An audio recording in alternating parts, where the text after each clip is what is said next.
on the Coalition of Resistance Committee, and I'm chairing this session, which is due to finish under the revised agenda at 3:30 rather than 3:15. But we have also got a reduction in the platform in the Fred LeBlanc is not going to speak from the platform, but I'm sure he'll want to contribute. Fred is also going to circulate an attendance list so that we have a record of who's here and how to contact you, so that will be going round.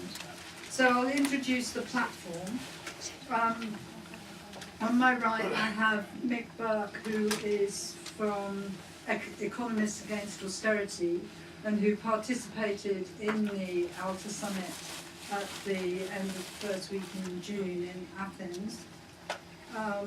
On my left, on my far left, Chris Nineham, also from the Coalition of Resistance, but who attended the ALTA Summit on behalf of the Coalition of Resistance, which I'm sure you all know. The Coalition of Resistance is a coalition against cuts and austerity policies in Britain, which organised yesterday's, or took the initiative, it didn't solely organise it, for yesterday's People's Assembly against austerity.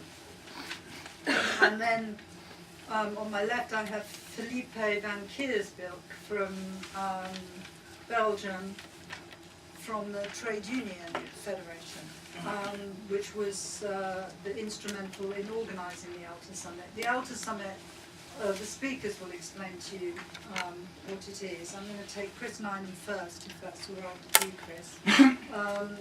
But it took place in Athens at the beginning of June to bring together the left and labour movement forces across Europe to discuss the issues confronting working people across the continent. So I'm going to start with Chris, then take Nick, and finally Philippe.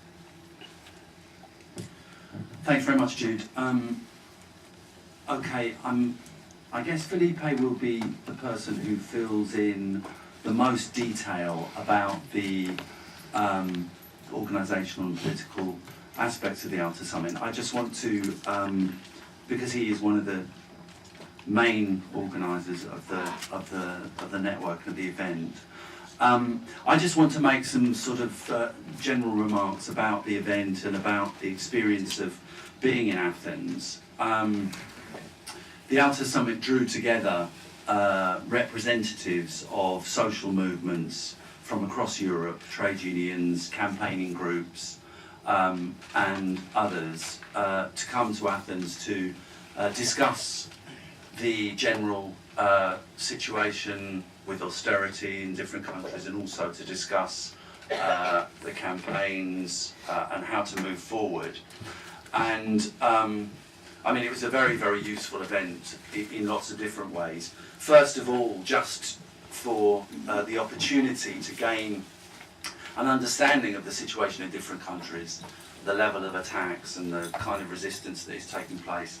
Secondly, to exchange ideas and analyses about how to organise and how to resist. And thirdly, to develop actual European specific initiatives that we can all participate in potentially across the continent.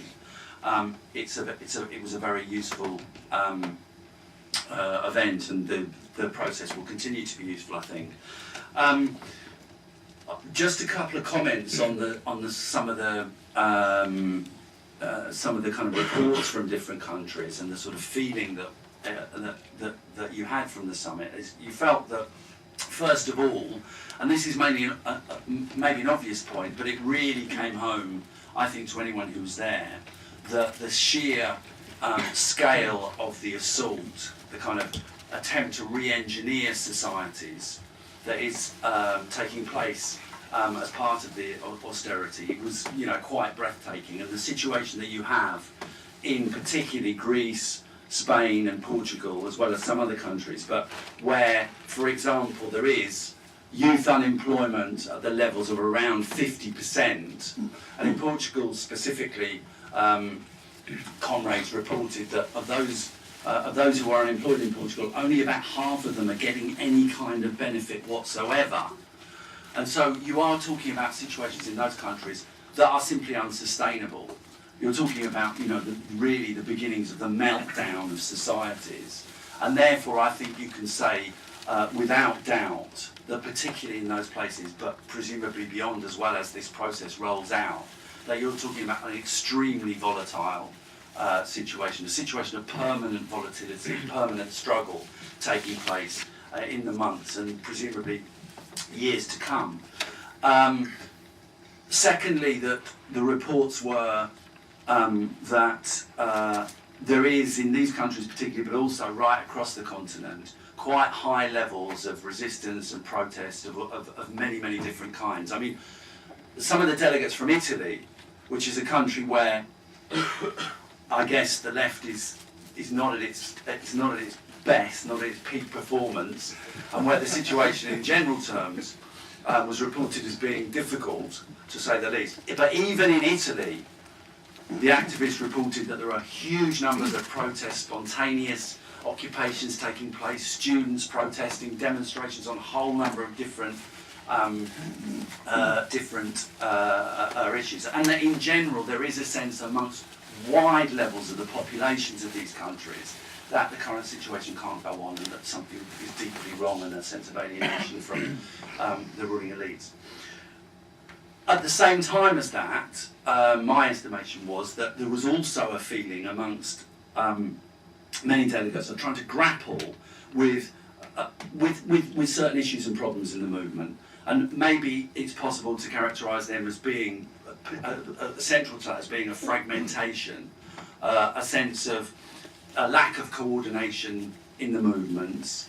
As I mentioned before, political differences, political kind of divergence, some sectionalism, difficulties between unions and between the unions and some of the wider movements. And in many different countries you felt that that people were trying to grapple with this problem of how to overcome that fragmentation.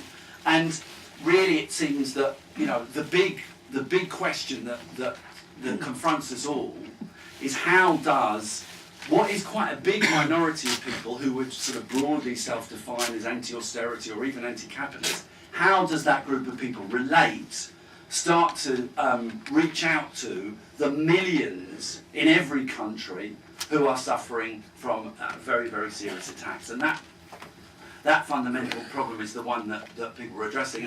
And the question of how the kind of anti-austerity minority begins to coalesce, begins to coordinate together, overcomes its divisions, seemed to be a thing that people came back to time after time. And obviously, in a way, that's what the People's Assembly in Britain, that's what we were trying to begin to deal with the People's Assembly that we had yesterday. So, just a couple of things on the European organisation looking forward. I mean, clearly European organisation is absolutely essential. Austerity is partly being driven through a European level. That's why we have to be able to match it at a European level. The Greek comrades rightly say, time after time, Yanis said it, others say it, the Greek people cannot fight and win on their own. It's as simple as that. And also there's all these attempts to divide us that are being orchestrated by the European, the Troika and so forth. So European organisation is absolutely essential. There is one issue, though, that we have to address, which is that while austerity is being driven through partly at a European-wide level, it's also being driven through at a national level.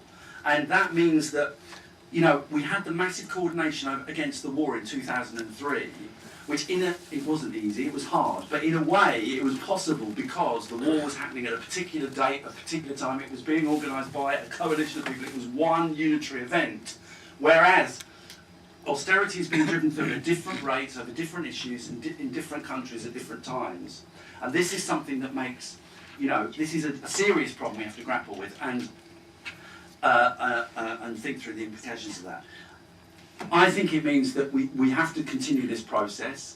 We have to, find ways of acting together as well as talking together, which, no doubt Felipe will talk in more detail when we have the final session. I think it also means that we have to be very flexible and responsive in how we think about this, because it seems to me that we'll keep organising together throughout the next few months and years, no doubt. But I think there will be certain moments when European organisation will suddenly become absolutely critical, and that might be Syriza gets elected and there's a social crisis, or it might be something completely different. It might be some massive attack that takes place by the authorities in a particular country. Whatever it is, I can foresee moments.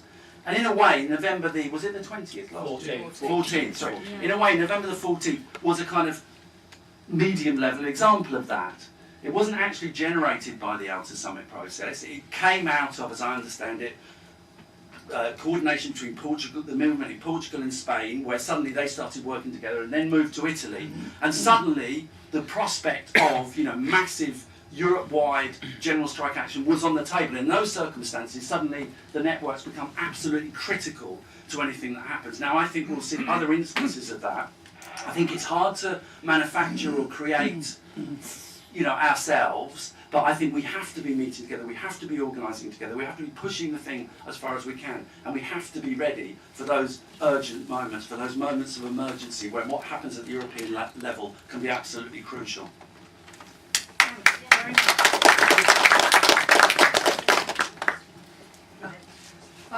Thank you. And then our next speaker is Mick Burke from Economists Against Austerity and Socialist Economic Policy.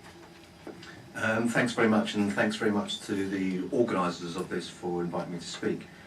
I was very much reminded yesterday of seeing Tony Benn, and that's always a delight, of something he always used to say at meetings, especially when he was a minister a long time ago now, but subsequently